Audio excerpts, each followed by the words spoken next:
Now next chapter आपका atom and nucleus है, जिसके हरियाणा बोर्ड और सीबीएसई बोर्ड ने जो भी सैम्पल पेपर प्रैक्टिस पेपर जारी किए हैं 2023-24 के लिए, उसके आइए एमसीक्यू क्वेश्चन करते हैं।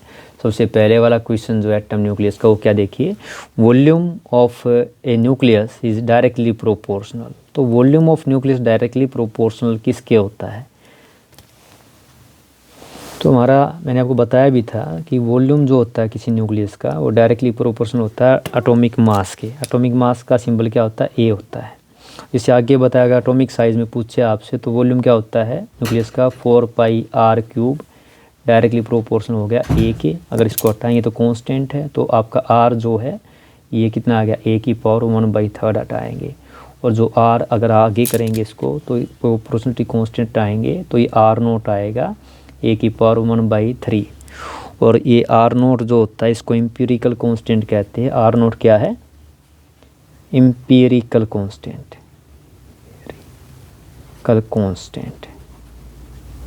और जिसकी वैल्यू कितनी होती है? 1.2 फर्मी आसपास होती है। 1 फर्मी बोल देते हैं, 1/1 और 1.2 फर्मी भी बोलते हैं। तो आंसर क्या आपका इस क्वेश्चन का? आपका जो वॉल्यूम है वो किसके डायरेक्टली प्रोपोर्शनल होता है? मास नंबर के होता है। नेक्स्ट क्वेश्चन देखिए अगला आपका, which of the following statement is not true for nuclear forces के लिए। तो पहली है they are stronger the Coulomb force. हाँ बिल्कुल ठीक है, ये सबसे स्ट्रॉन्गेस्ट फोर्स होते हैं। They have about same magnitude for different pair of nucleon. हाँ ये चार्ज इंडिपेंडेंट होते हैं, तो ये भी ठीक है। They are always attractive. तो अगर आप देखेंगे जो थर्ड है देखिए, दे आर अट्रैक्टिव, तो न्यूक्लियस से कोई वही नहीं है, तो ये ठीक है आपका अट्रैक्टिव। अगर इसका डायग्राम बनाया जाए, अगर आप बनाए तो डायग्राम इसका आप ये पेपर में आ भी जाता है, आप बनाना सीख लीजिए। कुछ इस तरह का डायग्राम बनाते हैं।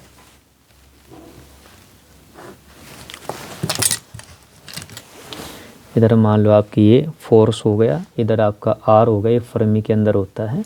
तो कुछ इस टाइप का ग्राफ होता है आपका, ऐसे जाके इस तरह होता है, ये होता है आपका। तो ये यहाँ पे पोर्शन कौन सा है? ये रिपल्सन पोर्शन है, और ये क्या आपका नेगेटिव है यहाँ पे। अगर हम बात करें तो यहाँ पे अगर आप देखेंगे तो जो ये लास्ट वाला दिया है डी पॉइंट जो है, they saturate as separation between two nucleon increase, ये आपका रॉन्ग है। तो हमारा इसका आंसर कौन सा है? दे सैचुरेट एज सेपरेशन, एक फिक्स वैल्यू हो जाती है, जो कि ऐसा नहीं है। अब देखिए थर्ड आपका क्वेश्चन क्या है, taking the Bohr radius A053 picometer, radius of lithium plus ion in ground state on the basis of Bohr model, क्या होगा? तो मैं आपको सीधा आप याद रखिए, जब भी आपसे कुछ इस तरह क्वेश्चन पूछते हैं तो आप जो ये फार्मूला यूज़ कीजिए, R क्या होगा? R0/2। और R0 क्या है आपका? ये जो मैंने लिखा है यहाँ पे A0 यूज़ किया, तो यहाँ पे आप A0 यूज़ कर सकते। A0 में ये Z है, Z क्या होता है? एटॉमिक नंबर होता है Z। यहाँ पे Z क्या है? एटॉमिक नंबर है। तो एटॉमिक नंबर जो लिथियम का होता है वो कितना होता है आपको पता है? 3 होता है। ये कितना है? Z आपका 3 होता है। तो लिथियम के लिए Z की वैल्यू कितनी है? 3 है। तो रख दीजिए। A0 की वैल्यू कितनी दी गई है? 53 दी गई है, और Z की वैल्यू कितनी है? 3 है। अगर आप रखेंगे तो अगर इसको करेंगे आप तो 53 पिक को 3 से डिवाइड कीजिए, कितना आ गया? 3 एकम 3, ठीक है, 2 गया, 3 अट्ठे 24, लगभग आसपास कितना आया? अप्रोक्सीमेट आया 28। तो ये क्या था? पिकोमीटर में, तो ये क्या आ गया? पिकोमीटर के अंदर आ गया। तो आंसर क्या हमारा? C is the right answer, 18 picometre. Next question देखिए, the Paschen series of atomic spectrum hydrogen gas lies is. तो जो आपकी सीरीज़ पाससन है, आपको पता है कौन सी रीजन? सबसे पहली है आपकी लीमन सीरीज़, ये अल्ट्रावायलेट रीजन के अंदर लाई करती है।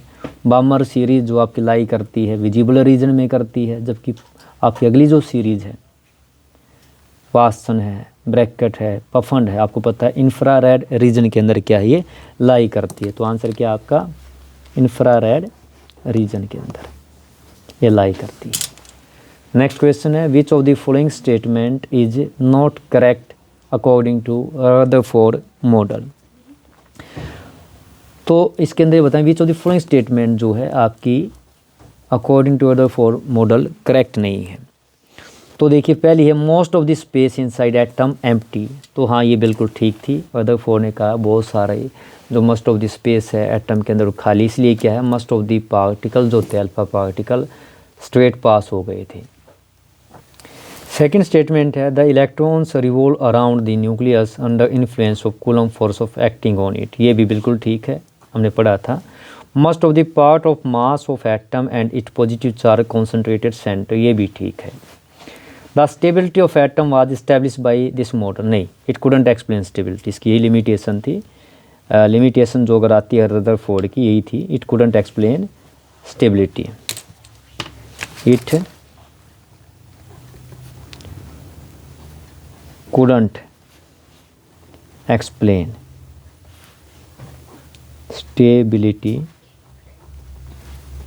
of atom, यही इसकी लिमिटेशन थी और यही दी गई है। तो हमारी जो ये स्टेटमेंट थी ये ठीक नहीं, ये गलत है। नेक्स्ट क्वेश्चन आपका देखिए 6th क्वेश्चन है the two electrons of charge e each move in same circular path radius r with constant speed v each, the magnetic moment associated with motion of these electron क्या होगा, ये आपको निकालना है। अब देखिए यहाँ पे क्या दिया गया मैग्नेटिक मोमेंट, तो मैग्नेटिक मोमेंट क्या होता है, मैग्नेटिक मोमेंट बताया था आपको I × A होता है। अगर हम बात करें इसकी तो I यहाँ पे क्या हो गया, ये हो गया चार्ज, क्या है इलेक्ट्रॉन पे चार्ज होता है E, बाई में T, और एरिया क्या होगा सर्कुलर पाथ है πr² हो गया।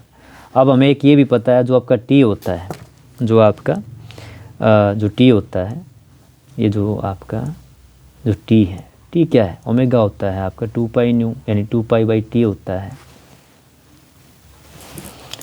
ये कितना होता है आपका पता है आपको 2π/ω होता है। अगर इसकी वैल्यू रखेंगे इसके अंदर तो ये रिलेशन क्या हो गया आपका रिड्यूस हो गया, वो ऊपर जाएगा। देखिए ये E⍵r² हो गया, ठीक है। नीचे कितना है 2π है और इधर ही क्या था πr² था, पाई से आपका पाई आप काट दीजिए तो ये वाला पाई से ये पाई आपका कट गया।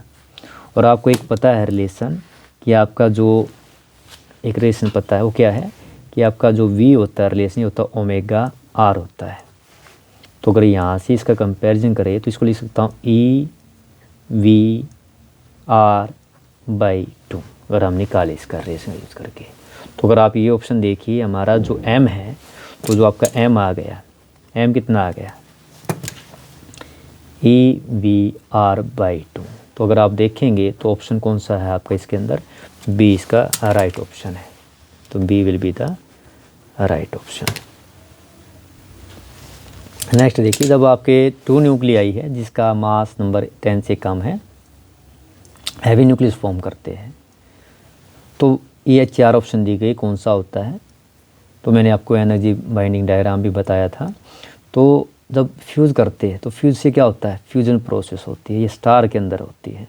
तो बाइंडिंग एनर्जी पर न्यूक्लियन याद रखिए बढ़ती है। तो आंसर क्या होगा इसका, सीधा याद रख लीजिए binding energy per nucleon increase होती है, ठीक है। अगला क्वेश्चन आपका 8th क्वेश्चन है in Bohr model of hydrogen atom the total energy of electron in the nth discrete orbit proportional to. तो आप इसको याद रखिए, मैंने कराया भी था आपका एक जब हमने एनर्जी बैंड डायग्राम बनाया था, En लिखवाया था आपको 13.6।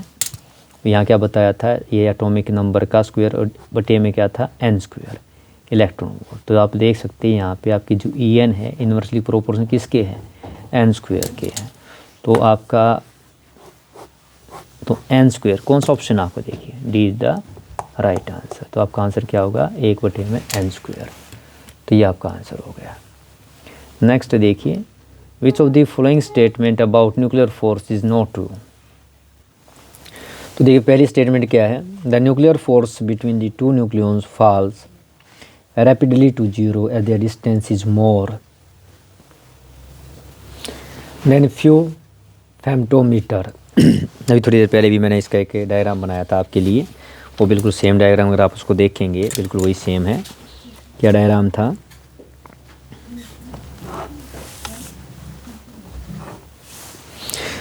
न्यूक्लियर फोर्सेस के लिए बनाया था अभी थोड़ी देर पहले। ये कुछ इस टाइप का डायग्राम होता है, ये फोर्स हो गए आपके, ठीक है। तो यहाँ पे आर जो होता है ये फेमटोमीटर यानी फर्मीमीटर के अंदर होता है, इधर आप निकालते हैं, ये फोर्स है। और यहाँ पे क्या है, ये रिपल्सन है। तो पहली स्टेटमेंट क्या है, इसका मतलब ठीक है। सेकंड देखो, nuclear force is much weaker then coulomb force, ये तो गलत है। पता आपको स्ट्रॉन्गेस्ट फोर्स है, तो हमें आगे जाने की आवश्यकता नहीं है। हमें पता है nuclear forces are the strongest force in nature, सबसे ज़्यादा स्ट्रॉन्ग फोर्सेज है ये जो बाकी है ये प्रॉपर्टी है। अगर आप चाहे इसको याद भी कर सकते हैं कि ये the force is attractive for distance larger than 0.8, यानी जब तक आपका आर जो है ये आर ये लार्जर देन रहता है 0.8 फर्मी तक, ये वाला, तो क्या होता है, फोर्स ये अट्रैक्टिव है, यानी अट्रैक्टिव फोर्स होता है। लेकिन जैसे ही रिपल्सिव हो जाता है, जब आपका आर क्या है, लेस देन हो जाता है 0.8 से, फर्मी से। Nuclear force between neutron proton and proton neutron and proton proton approximately the same है, चार्ज इंडिपेंडेंट होते हैं। तो ये कई बार क्या है, न्यूक्लियर फोर्स की प्रॉपर्टी पूछ लेते हैं, right properties of nuclear force, आप ये लिख सकते हैं। 10th क्वेश्चन देखिए, the radius of innermost electron orbit of hydrogen atom 5.3 10⁻11 metre दिया गया है। रेडियस ऑफ nth ऑर्बिट पूछा है आपसे, ये निकालना है आपको। तो देखिए इसको जब आपसे कोई पूछे, आउटर रेडियस पूछता है कोई आपसे, तो रेडियस ऑफ आउटर ऑर्बिट पूछे, याद रखिए फार्मूला सिंपल क्या करना है आपको, n² लिख के इनर रेडियस से मल्टीप्लाई कर देना है, इनर रेडियस से मल्टीप्लाई कर देना है। अब यहाँ पे n की वैल्यू कितनी है, 3 है, तो 3 का स्क्वायर हो गया, और वैल्यू इनर की कितनी दे रखी है, 5.3 गुणा में 10⁻11, तो कितना 9 इंटू में 5.3 10⁻11 आप करेंगे तो ये कितना आएगा, ये आपका करके देखिए। तो जो आउटर मोस्ट रेडियस आएगा 9 × 27, 9 × 5 = 45, 2 × 47, ठीक है। तो ये कितना हो गया आपका, दिस, और ये हो गया 10⁻11। अगर ऑप्शन में देखेंगे तो ऑप्शन हमारा कौन सा है, ये डी ऑप्शन दिया गया है। स्टैंडर्ड फॉर्म में जब हम लिखते हैं इसको तो क्या करेंगे, एक पॉइंट यहाँ लेके आएंगे, तो यहाँ पे कितना हो जाएगा, 4.77 10⁻11 मीटर आ जाएगा। तो ये आपका आंसर हो गया है। इस तरह आप इसको कर सकते हैं। अब ये जो क्वेश्चन आपका देखिए, एनर्जी इलेक्ट्रॉन की nth ऑर्बिट में हाइड्रोजन में घटा 13.6/n² इलेक्ट्रॉन वोल्ट होती है। यहाँ पे नेगेटिव साइन इंडिकेट ये करता है कि इलेक्ट्रॉन बाउंड होता है। तो इसमें आप याद रखिए इलेक्ट्रॉन बाउंड किससे होता है, न्यूक्लियस से होता है। तो हमारा आंसर क्या है, बस आपको डायरेक्ट याद रखना है, नेगेटिव एनर्जी इसलिए है क्योंकि इलेक्ट्रॉन बाउंड है न्यूक्लियस से, स्टेबल है।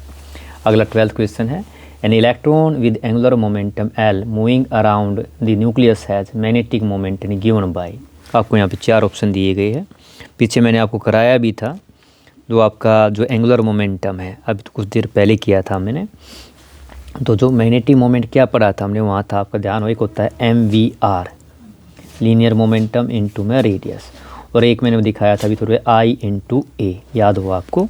तो यहाँ पे अगर हम देखें, क्योंकि हमें क्या करना है, इसकी फॉर्म में लेके आना है मैग्नेटिक मोमेंट को। तो यहाँ पे अगर आप देखेंगे इससे, तो आपका ये क्या है, ये जो M है यहाँ पे हम इसको यूज़ करेंगे L कर रहे हैं। जैसे मान लो हमारे ऑप्शन में क्या M तो है नहीं, L है, तो यहाँ पे क्या यूज़ करना है आपको, ये L यूज़ करना है। ये हो गया आपका L। तो L कितना है भैया, आपका L है, यहाँ कर देता हूँ, L हो गया आपका MVR।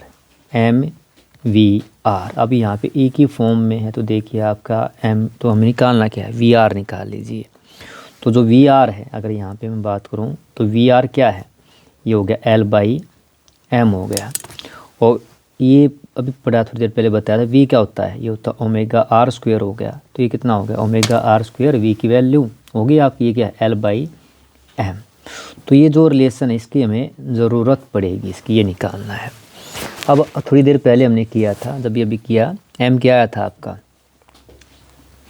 जो M था आपका ये वाला, ये पीछे क्या आया था, E⍵r², ध्यान है आपका, E⍵r²/2 आया था, याद हो आपको, पीछे अभी थोड़ी देर पहले किया था आर्टिकल, होता भी ही निकाला क्या था हमने, EVR/2 निकाला था। तो यहाँ पे अगर आप देखेंगे ये जो वैल्यू देखो, ये वैल्यू जो है, अगर यहाँ पे आपका जो m है भाई, आपका m जो है ये क्या था E/2, ये जो ओमेगा r स्क्वायर की वैल्यू देखो ये रही, क्या रख दूँ मैं यहाँ से उठा के L/m की फॉर्म में रख दूँ, तो मुझे क्या मिल गया, मेरा आंसर मिल गया। ठीक है, तो मैग्नेटिक मोमेंट जो m होगा, आप देखिए ऑप्शन कौन सा आएगा आपका E/2, ये EL/2m होगा। तो ऑप्शन कौन सा देखिए, A is the right option, आपका ए क्या है, राइट ऑप्शन है। नाउ नेक्स्ट देखिए, when an alpha particle are sent through a gold foil must of them go straight through the foil because the alpha particle are positive charge particle. आपको यहाँ option देना, हमने देखा था कि must of alpha particle passes straight, तो पीछे बताया था एटम जो आपका है उसका मैक्सिमम पार्ट क्या है, एम्प्टी है, ये पीछे भी आया था क्वेश्चन के अंदर। तो ये हमारा आंसर है, mass of alpha particle is more then mass of electron, ये तो है, लेकिन हमारा ये आंसर नहीं, ये देखो आएगा most of the part of atom is empty. तो आंसर क्या होगा हमारा, C will be the right answer. सीधे पास हो गए थे इस कारण से, क्योंकि मोस्ट ऑफ द पार्ट क्या मानना था, एम्प्टी होता है एटम का। अब अगला क्वेश्चन आपका देखिए, अब यहाँ पे क्वेश्चन दिया गया 14 देखिए, when electron in an atom moves the ground state to higher energy level what happen to it kinetic energy and potential energy. तो यहाँ पे अगर आप देखेंगे तो एक चीज़ क्या है आपकी घटेगी, तो काइनेटिक एनर्जी क्या हो रही है, यहाँ पे काइनेटिक एनर्जी है आपकी, अगर आप देखेंगे जब ये देखिए ग्राउंड स्टेट से हायर स्टेट में जाता है, तो एक स्टेज क्या है, इसकी एनर्जी डाउन होती जाती है, काइनेटिक एनर्जी क्या होती है, डिक्रीज होती है, डिक्रीजेज। तो सेकंड जो है क्या है, काइनेटिक एनर्जी किसे बदलती है, पोटेंशियल एनर्जी के अंदर बदलती है, तो पोटेंशियल एनर्जी क्या होगी, इंक्रीजेज। तो ये जो भी ऑप्शन, ये हमारा ऑप्शन है, जब आपका ग्राउंड स्टेट से ऊपर जाता है तो क्या रेस्ट होता चला जाता है, तो काइनेटिक एनर्जी डिक्रीज होती है, तो पोटेंशियल एनर्जी क्या होती है, इंक्रीज होती है। तो ऑप्शन कौन सा आपका देखिए, kinetic energy decreases, potential energy increases. तो हमारा जो ऑप्शन है वो क्या है, सी आपका राइट आंसर है, सी इज द राइट आंसर। अब देखिए आपका 15th क्वेश्चन है, the emission spectrum of an element is spectrum of frequency of electromagnetic radiation emitted due to electron making transition from high energy state to lower energy state. The diagram below shows electron transitioning from higher energy state to lower energy state. Which of the following spectrum must closely correspond to the above transition? तो ये आपको दिया गया है, इस तरह देखिए, ये क्वेश्चन था आपका CBSE के में, और ये आपको 4 ऑप्शन दिए गए हैं, कौन सा क्लोज है आपको ये देखना है। तो अगर आप ध्यान से देखेंगे तो देखिए फर्स्ट, तो आपकी देखिए यहाँ पे 1 2 ये हो गया है, और देखिए यहाँ पे फिर आपका थोड़ा स्पेसिंग है। तो अगर आप देखेंगे इसके अंदर हमारा ये जो ट्रांजिशन दिए गए हैं आपके, यहाँ पे देखिए अपर स्टेट से लोअर की तरफ ट्रांजिशन हुए हैं, तो आपको ये देखना है, ये पहले वाला तो ठीक है नहीं, तो सेकंड वाला देखिए आपका जो ट्रांजिशन दिए गए यहाँ पे, अगर आप इसको ऊपर देखिए 1, तो देखो ये आ गया आपका 1 2 ये 2 ये 3 3, यानी इस स्टेट पे ये 3 आ गया आपके। इसके बाद देखिए ये 1 2, तो यहाँ पे देखो ये वाला है, तो ये थोड़ा स्पेसिंग है, देखो ये आपका, तो कौन सा ठीक हमारा, B is the right answer जो कोरस्पॉन्ड होगा। तो हमारा ऑप्शन क्या है इसके अंदर, B will be the right answer. तो आपका ये जो बी वाला ऑप्शन है ये आपका राइट आंसर है, ठीक है। इससे अगला नेक्स्ट क्वेश्चन देखिए, आपका दिया गया है 16 क्वेश्चन है, each of the statement below are based on the properties of electron orbits in hydrogen atom. Identify a statement that correctly satisfy Bohr model of atom. इनके अंदर से कौन सी स्टेटमेंट जो बोर मॉडल को सेटिस्फाई करती है। तो देखिए हमारी पहली स्टेटमेंट क्या है, the angular momentum of orbiting electron is 3h/π। तो हमारा फर्स्ट आपका एक पोस्टुलेट था, angular momentum MVR integral multiple होता है h/2π का, इसको LCM दिखाते हैं। तो अगर मान लो n की वैल्यू कितनी हो, अगर n की वैल्यू अगर हम 6 ले लेते हैं, देखो n की वैल्यू कितनी ले ले, n बराबर में 6 ले लेते हैं, तो आपका देखना h/2π, तो कितना आएगा, अगर आप देखेंगे यहाँ पे 2 3 है, तो होगा 3h/π। तो बिल्कुल ठीक है, ये देखो हमारी तो पहली स्टेटमेंट क्या है, angular moment of orbiting electron क्या होगा, 3h/π होगा। तो ये स्टेटमेंट हमारी क्या है, ठीक है। हालांकि हमारी देखिए ऑप्शन ई था, यानी फर्स्ट ही मिल गया है। इसके बाद देखो ये अगली भी डिस्कस कर लेते हैं।